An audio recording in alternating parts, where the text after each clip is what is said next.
अगर कबरी बिल्ली घर भर में किसी से प्रेम करती थी तो रामू की बहू से, और अगर रामू की बहू घर भर में किसी से घृणा करती थी तो कबरी बिल्ली से। रामू की बहू 2 महीने हुए मायके से प्रथम बार ससुराल आई थी। पति की प्यारी और सास की दुलारी 14 वर्ष की बालिका। भंडारघर की चाबी उसकी करधनी में लटकने लगी, नौकरों पर उसका हुक्म चलने लगा और रामू की बहू घर में सब कुछ।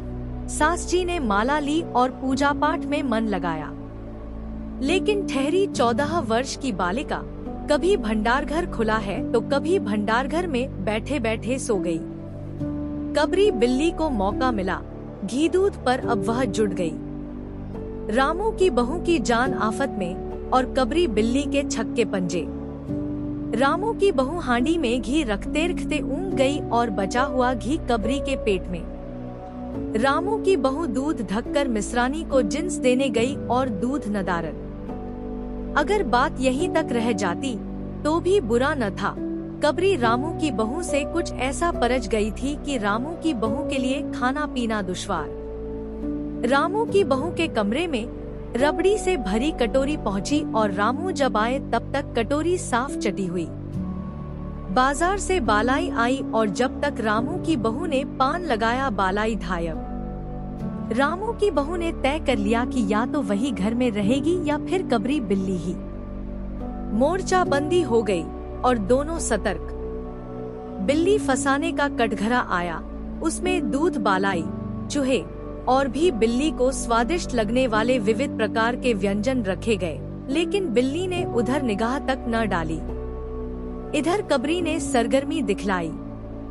अभी तक तो वह रामू की बहू से डरती थी, पर अब वह साथ लग गई, लेकिन इतने फासले पर कि रामू की बहू उस पर हाथ न लगा सके।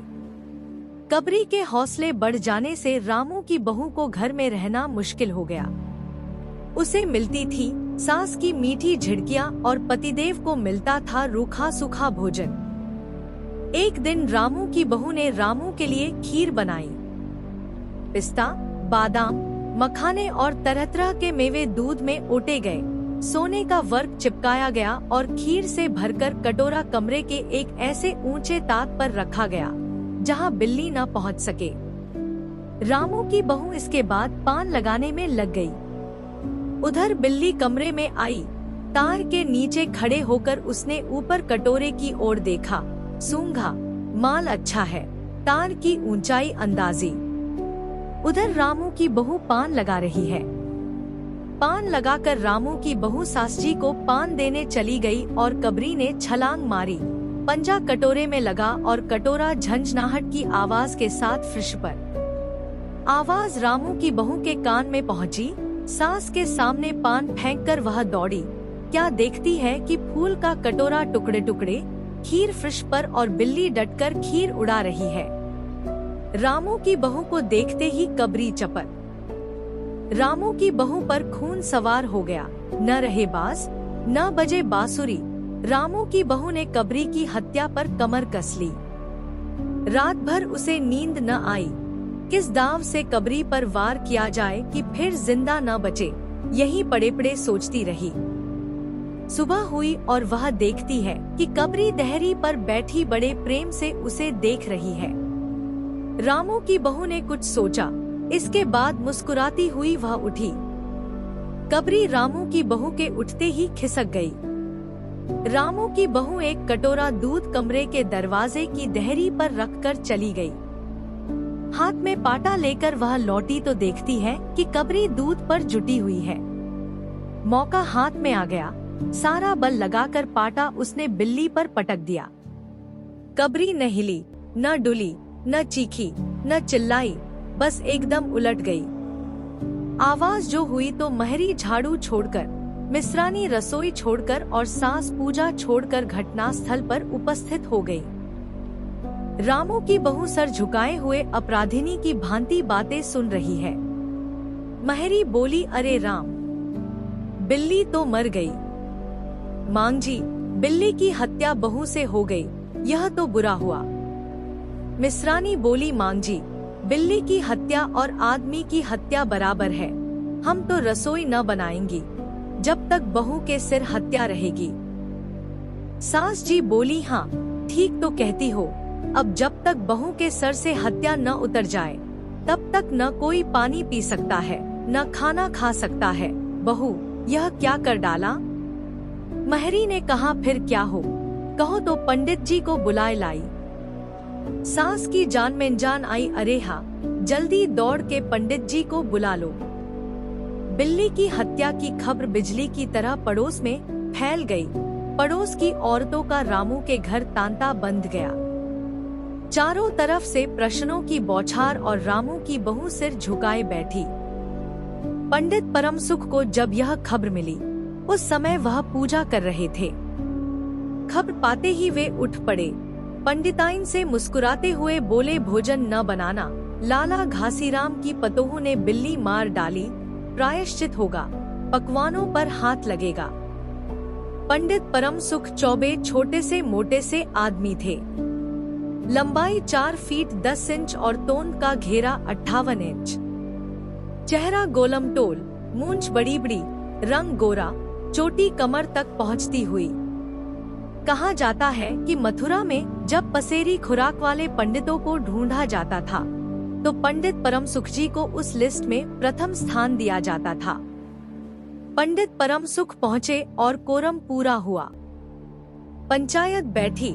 सास जी, मिश्रानी, किस्नू की माँ, छन्नू की दादी और पंडित परम सुख। बाकी स्त्रियां बहू से सहानुभूति प्रकट कर रही थी। किस्नू की माँ ने कहा, पंडित जी, बिल्ली की हत्या करने से कौन नरक मिलता है? पंडित परम सुख ने पत्रा देखते हुए कहा, बिल्ली की हत्या अकेले से तो नरक का नाम नहीं बतलाया जा सकता, वह मुहूर्त भी मालूम हो। जब बिल्ली की हत्या हुई तब नरक का पता लग सकता है। यही कोई 7 बजे सुबह, मिश्रानी जी ने कहा। पंडित परम सुख ने पत्रे के पन्ने उल्टे, अक्षरों पर उंगलियां चलाईं, माथे पर हाथ लगाया और कुछ सोचा। चेहरे पर धुंधलापन आया, माथे पर बल पड़े, नाक कुछ सिकुड़ी और स्वर गंभीर हो गया, हरे कृष्ण, हे कृष्ण। बड़ा बुरा हुआ। प्रातःकाल ब्रह्म मुहूर्त में बिल्ली की हत्या, घोर कुंभीपाक नरक का विधान है। रामू की माँ, यह तो बड़ा बुरा हुआ। रामू की माँ की आंखों में आंसू आ गए। तो फिर पंडित जी, अब क्या होगा, आप ही बतलाएं। पंडित परम सुख मुस्कुराए, रामू की माँ, चिंता की कौन सी बात है, हम पुरोहित फिर कौन दिन के लिए हैं। शास्त्रों में प्रायश्चित का विधान है, सो प्रायश्चित से सब कुछ ठीक हो जाएगा। रामू की माँ ने कहा, पंडित जी, इसीलिए तो आपको बुलवाया था। अब आगे बतलाओ कि क्या किया जाए। क्या जाए? यही एक सोने की बिल्ली बनवाकर बहू से दान करवा दी जाए। जब तक बिल्ली न दे दी जाएगी तब तक तो घर अपवित्र रहेगा। बिल्ली दान देने के बाद 21 दिन का पाठ हो जाए। छन्नू की दादी बोली, हाँ और क्या, पंडित जी ठीक तो कहते हैं, बिल्ली अभी दान दे दी जाए और पाठ फिर हो जाए। रामू की माँ ने कहा, तो पंडित जी, कितने तोले की बिल्ली बनवाई जाए? पंडित परम सुख मुस्कुराए। अपनी तोंद पर हाथ फेरते हुए उन्होंने कहा, बिल्ली कितने तोले की बनवाई जाए? अरे रामू की माँ, शास्त्रों में तो लिखा है कि बिल्ली के वजन भर सोने की बिल्ली बनवाई जाए। लेकिन अब कलयुग आ गया है, धर्म कर्म का नाश हो गया है, श्रद्धा नहीं रही। सो रामू की माँ, बिल्ली के तौल भर की बिल्ली तो क्या बनेगी, क्योंकि बिल्ली 20-21 सेर से कम की क्या होगी। हाँ, कम से कम 21 तोले की बिल्ली बनवाकर दान करवा दो और आगे तो अपनी अपनी श्रद्धा। रामू की माँ ने आंखें फाड़कर पंडित परम सुख को देखा। अरे बाप रे, 21 तोला सोना! पंडित जी, यह तो बहुत है, तोला भर की बिल्ली से काम न निकलेगा।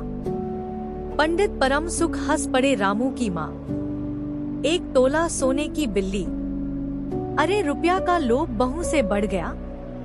बहू के सिर बड़ा पाप है, इसमें इतना लोभ ठीक नहीं।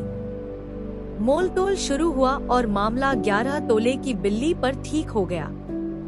इसके बाद पूजा पाठ की बात आई। पंडित परम सुख ने कहा, उसमें क्या मुश्किल है, हम लोग किस दिन के लिए हैं? रामू की माँ, मैं पाठ कर दिया करूँगा। पूजा की सामग्री आप हमारे घर भिजवा देना। पूजा का सामान कितना लगेगा? अरे कम से कम में हम पूजा कर देंगे। दान के लिए करीब 10 मन गेहूँ, 1 मन चावल, 1 मन दाल, मन भर तिल, 5 मन जौ और 5 मन चना, 4 पसेरी घी और मन भर नमक भी लगेगा। बस इतने से काम चल जाएगा। अरे बाप रे, इतना सामान! पंडित जी, इसमें तो 100-150 रुपया खर्च हो जाएगा। रामू की माँ ने रुआसी होकर कहा। फिर इससे कम में तो काम न चलेगा। बिल्ली की हत्या कितना बड़ा पाप है। रामू की माँ, खर्च को देखते वक्त पहले बहू के पाप को तो देख लो। यह तो प्रायश्चित है, कोई हंसी खेल थोड़े ही है। और जैसी जिसकी मर्यादा, प्रायश्चित में उसे वैसा खर्च भी करना पड़ता है। आप लोग कोई ऐसे वैसे थोड़े हैं। अरे 100-150 रुपया आप लोगों के हाथ का मैल है। पंडित परमसुख की बात से पंच प्रभावित हुए। किस्नू की माँ ने कहा, पंडित जी ठीक तो कहते हैं, बिल्ली की हत्या कोई ऐसा वैसा पाप तो है नहीं। बड़े पाप के लिए बड़ा खर्च भी चाहिए। छन्नू की दादी ने कहा, और नहीं तो क्या, दान पुण्य से ही पाप कटते हैं। दान पुण्य में किफायत ठीक नहीं। मिश्रानी ने कहा, और फिर मांगजी आप लोग बड़े आदमी ठहरे, इतना खर्च कौन आप लोगों को अखरेगा। रामू की माँ ने अपने चारों ओर देखा, सभी पंच पंडित जी के साथ। पंडित परमसुख मुस्कुरा रहे थे। उन्होंने कहा, रामू की माँ, एक तरफ तो बहू के लिए कुंभीपाक नरक है और दूसरी तरफ तुम्हारे जिम्मे थोड़ा सा खर्चा है, सो उससे मुंह न मोड़ो। एक ठंडी सांस लेते हुए रामू की माँ ने कहा, अब तो जो नाच नचाओगे नाचना ही पड़ेगा। पंडित परमसुख जरा कुछ बिगड़कर बोले, रामू की माँ, यह तो खुशी की बात है, अगर तुम्हें यह अखरता है तो न करो, मैं चला। इतना कहकर पंडित जी ने पोथी पत्रा बटोरा। अरे पंडित जी, रामू की माँ को कुछ नहीं अखरता, बेचारी को कितना दुहक है, बिगड़ो न। मिश्रानी, छन्नू की दादी और किस्नू की माँ ने एक स्वर में कहा। रामू की माँ ने पंडित जी के पैर पकड़े और पंडित जी ने अब जमकर आसन जमाया। और क्या हो, 21 दिन के पाठ के 21 रुपए और 21 दिन तक दोनों बखत 5-5 ब्राह्मणों को भोजन करवाना पड़ेगा। कुछ रुककर पंडित परमसुख ने कहा, सो इसकी चिंता न करो, मैं अकेले दोनों समय भोजन कर लूंगा और मेरे अकेले भोजन करने से 5 ब्राह्मण के भोजन का फल मिल जाएगा। यह तो पंडित जी ठीक कहते हैं, पंडित जी की तोन तो देखो। मिश्रानी ने मुस्कुराते हुए पंडित जी पर व्यंग किया। अच्छा तो फिर प्रायश्चित का प्रबंध करवाओ। रामू की माँ, 11 तोला सोना निकालो, मैं उसकी बिल्ली बनवा लाओ। 2 घंटे में मैं बनवा कर लौटूंगा, तब तक सब पूजा का प्रबंध कर रखो और देखो पूजा के लिए। पंडित जी की बात खत्म भी न हुई थी कि महरी हाफती हुई कमरे में घुस आई और सब लोग चौंक उठे। रामू की माँ ने घबराकर कहा, अरे क्या हुआ री? महरी ने लड़खड़ाते स्वर में कहा, मांग जी, बिल्ली तो उठकर भाग गई। स्रोत पुस्तक गल्प संसार माला भाग 1 पृष्ठ 58। संपादक श्रीपत राय, रचनाकार भगवती चरण वर्मा, प्रकाशन सरस्वती प्रकाशन, बनारस, संस्करण 1953।